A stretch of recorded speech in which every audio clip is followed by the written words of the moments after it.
A world built on competition, scarcity, and self-interest? Is there loyalty exists? What if the people closest to you aren't loyal because they love you, but because they need you? It sounds cynical, cold, maybe even paranoid. But look closer. In politics, in corporations, even in the most personal corners of your life, loyalty is rarely what it seems. We've been told that real friendship, real allegiance, is unconditional. That loyalty is sacred, pure, earned through trust and sealed with time. You see it in boardrooms. A CEO praises their right-hand executive, calls them family until the profit margins dip. Then the loyalty vanishes, fired, replaced, forgotten. Because when someone stops being useful, they stop being protected. You see it in politics. Alliances form with smiles and handshakes, only to be shattered the moment a more strategic partnership appears. Enemies become friends, friends become threats, and through it all, the public is sold a narrative of unity. But behind the scenes, it's all calculation. And you see it too in your own life. That friend who always showed up until you couldn't offer something they needed. That colleague who supported you until you got promoted. That partner who claimed they'd never leave until your vulnerability outweighed your value. These aren't anomalies, they're patterns. Because in Machiavellian systems, systems built on survival, not sentiment, loyalty isn't about who you are. It's about what you're worth, not spiritually, strategically. And maybe you've done it too. Stayed loyal to someone, not because you trusted them, but because they were convenient, safe, familiar. Or maybe because betraying them meant betraying the story you told about yourself. So the question isn't, who do I trust? The question is, who benefits from my trust? Because when push comes to shove, most people don't choose loyalty. They choose leverage. And when their needs change, so does their allegiance. That's not a glitch in the system. That is the system. And once you see that clearly, you start to realize something chilling. Most alliances aren't built on trust. They're built on need. Power doesn't care about virtue. It never has. I deleted the voice in my head that said, not yet. And suddenly, I wasn't waiting to be enough. I already was. What could you create if you stopped delaying your own arrival? Let's get deeper into it to get the answer to this question. We like to believe that leaders value integrity, that those at the top reward honesty, compassion, loyalty. But if you look at how power actually functions, beneath the speeches, behind the carefully crafted smiles, you start to see a different truth. Machiavelli saw it clearly. Centuries ago, he wrote, "The Prince not as a guide for good rulers, but for effective ones." And to be effective, Machiavelli said, a ruler must know how to lie without flinching, flatter without meaning, and betray without guilt, if it secures their position. Not because they're evil, because power is not moral. It's strategic.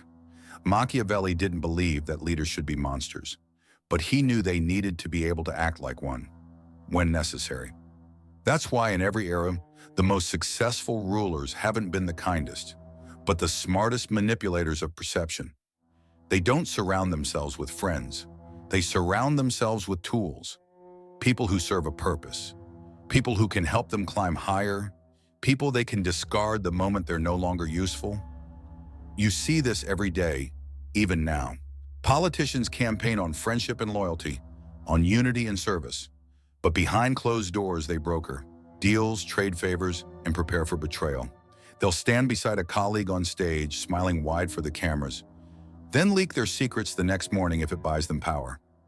CEOs praise their team like family, use words like loyalty and culture, then fire hundreds of workers in a single email if the quarterly earnings slip. Why? Because in power dynamics, relationships aren't sacred. They're leveraged. You think being close to power makes you safe. But Machiavelli knew the truth. The closer you are, the more disposable you become. Because when you're near the throne, you're seen. And when you're seen, you're a threat. If you speak too freely, you risk exposure. If you ask too much, you become expensive. If you're no longer useful, you're in the way.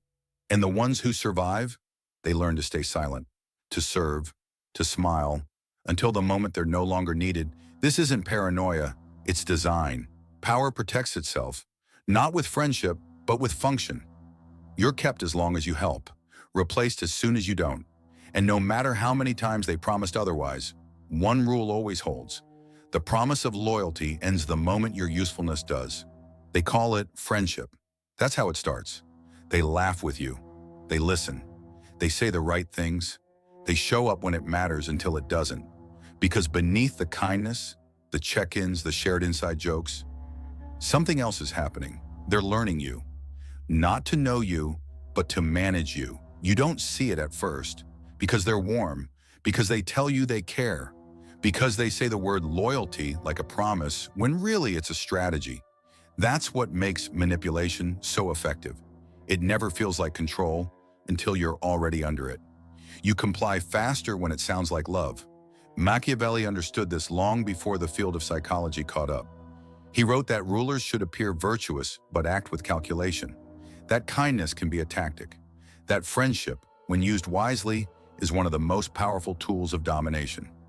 It's true on the world stage and in your everyday life. People don't always coerce with fear. Sometimes they do it with intimacy. A toxic partner doesn't isolate you by yelling. They do it by convincing you they're the only one who truly understands you. A manipulative friend doesn't demand your loyalty. They earn it by offering theirs first, then slowly making you feel guilty if you don't reciprocate. And in corporations, control is wrapped in warmth. The boss says, "We're a family here." But families don't threaten your livelihood when you speak up. Families don't praise your loyalty while underpaying your silence. This is how power disarms you. It wears a smile. It uses your trust as leverage. And by the time you realize what's happening, you've already handed over the keys. Because loyalty, real or not, feels good. It makes you feel chosen, safe, seen. And when someone gives that to you, even as a performance, you want to believe it's real. But that belief is dangerous. Because predators don't show their teeth. They show affection. And they know you'll stay longer if they call the leash a bond. They know most people don't question control that looks like care. So stop and ask yourself, is this loyalty or is this debt? Are they really standing beside you, or are they holding you in place? Are they lifting you up or making sure you never climb higher than them? And more importantly, are they really your friend, or are they just calling it that while pulling your strings? The most effective manipulation doesn't require force, just familiarity. And the illusion of unconditional love, used as camouflage for control. You're told they care, that they're just like you, that they see you, hear you, fight for you. But the truth? You're not loved. You're being handled. Zoom out. Look past the personal.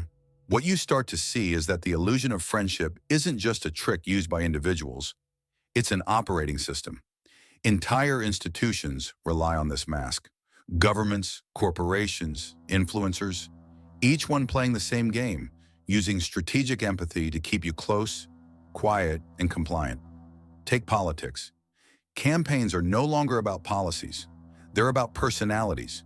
Candidates tell personal stories, cry on stage, wear sneakers, joke about pop culture, and call you family. But behind closed doors, it's a war room. Poll-tested language, strategic performances, carefully crafted optics to make you feel like they're one of us. Because if you believe they're like you won't question how little they actually do for you. Now look at corporations.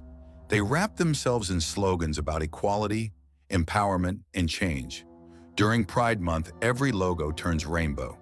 During global tragedies, brands post black squares, tearful captions, vague promises of solidarity. But scroll past the posts and look at the policies. The wage gaps, the factory conditions, the environmental destruction. You're not being empowered. You're being pacified. Activism has become a marketing strategy. Empathy is now a product. And then there's the influencer economy. You follow them. You know what they eat, how they sleep, what they cry about. They talk to the camera like you're a best friend. But what you don't see is the brand deals behind the breakdowns. The manipulation of vulnerability. The way your attention is monetized and your loyalty is gamified. You feel connected, but it's one way. You feel seen, but it's calculated. You think you matter, but only as long as you click, watch, and buy. Even social movements aren't safe. Genuine anger is redirected into merchandise. Outrage becomes aesthetic. Hashtags replace action. And before you know it, the very system being protested has swallowed the protest, packaged it, sold it back to you, and told you it was progress. This is how power sustains itself now. Not through brute force, but through affection. By making you feel like you belong, without ever offering you real power. By dressing manipulation as compassion, by making you feel chosen while they pull the strings. Because when you're convinced they care, you stop asking what they're doing behind the curtain. You stop resisting because resistance feels disloyal. You stop questioning because questioning feels ungrateful. And that's how control becomes permanent. You're not loved, you're being handled. You wanted to believe they cared because the alternative, that you were being used, hurt more. That's the part no one talks about. Not the manipulation, not the betrayal, but the ache behind your willingness to fall for it. It's not because you were stupid. It's not because you were weak. It's because you were human. We all want to belong. We all want to feel seen. And when someone, whether it's a friend, a leader, a company, a movement, makes us feel that, we let our guard down. Not because we're blind, but because we're hoping. Hoping it's real. Hoping this time, the kindness doesn't come with a hook, but often it does. Psychologists call it betrayal blindness, the instinct to protect the very thing that's harming you, because admitting the truth would shatter the structure you've built your identity around. You don't just fear being used, you fear the collapse of meaning that comes after. So instead of facing the pain, you justify it. You minimize the red flags. You call the manipulation a misunderstanding. You tell yourself they meant well, because it's easier to defend a lie than to stand alone with the truth. And those in power know this. They don't need to win your mind. They just need to win your heart, long enough to bypass your logic. Charisma becomes a substitute for character. Presentation replaces principle. And we reward it over and over. You see it in politics. You see it in relationships. You see it in the influencers you follow, the jobs you stay in, the friends you defend even when they drain you. Because deep down, you'd rather be fooled by something that feels real than stand in the cold with what actually is. It's not just about control, it's about comfort. And sometimes we'd rather be a pawn in a beautiful illusion than a freethinker in an uncomfortable truth. But here's the thing, compassion matters, not just for others, for yourself. You weren't wrong for trusting. You weren't foolish for wanting connection. But now you see it. You see how easily loyalty can be manufactured, how easily trust can be bought, how often love is used as a tool, not a truth. And that's when everything changes. Not because you stop feeling, but because you start questioning why you feel it. You stop asking, why did they do this to me? And start asking, why did I need them to? And from that place, not shame, but understanding, real clarity begins. The game stops being seductive, because now you know what it costs. You can't unsee it. Once the illusion breaks, once you realize how often affection is weaponized, how often loyalty is manufactured, how often power smiles while it strips you of choice, you change, not overnight, not all at once. But something in you sharpens. You stop moving on autopilot. You start watching more closely. You begin to sense when someone's kindness is real and when it's a performance. This isn't about becoming cold. It's not about shutting down or retreating into cynicism. It's about clarity, the kind that burns away illusion and forces you to see things as they are, not as you wish they were. Carl Jung called this process individuation, the path of becoming whole by facing your shadow, integrating your contradictions, and breaking free from collective conditioning. It's not about rebellion for the sake of it. It's about freedom, true freedom. Not the kind sold to you, the kind you carve out from awareness. You begin to recognize fake loyalty. The ones who show up only when it benefits them. The ones who use words like support and family, but vanish when you're no longer convenient. You stop letting compliments hypnotize you. You stop letting charisma override credibility. You stop needing approval from people who only offer it when you comply. Because clarity isn't just power, it's protection. You stop trusting narratives simply because they're repeated. You stop believing affection is always pure. You stop confusing access with closeness and attention with care. And no, this doesn't mean you trust no one.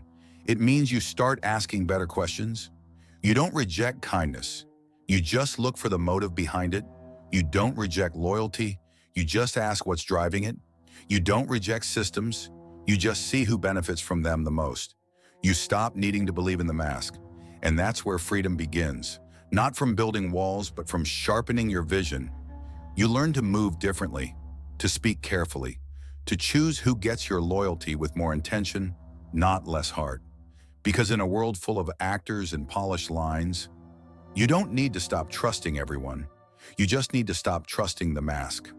The game was never fair. It was built on silence, flattery, and strategic affection. It rewards obedience and punishes awareness. It tells you you're special, right before it uses you. But that doesn't mean you have to play it blind. You were born with a mind sharp enough to question, eyes clear enough to notice the patterns, a voice loud enough to disrupt them.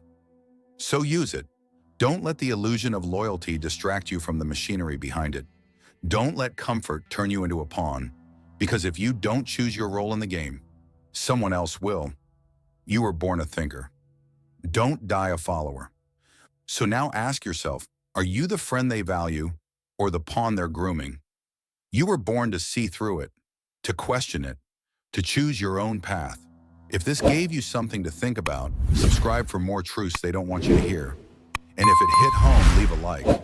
It tells the algorithm, but more importantly, it tells you that you're done playing by their rules.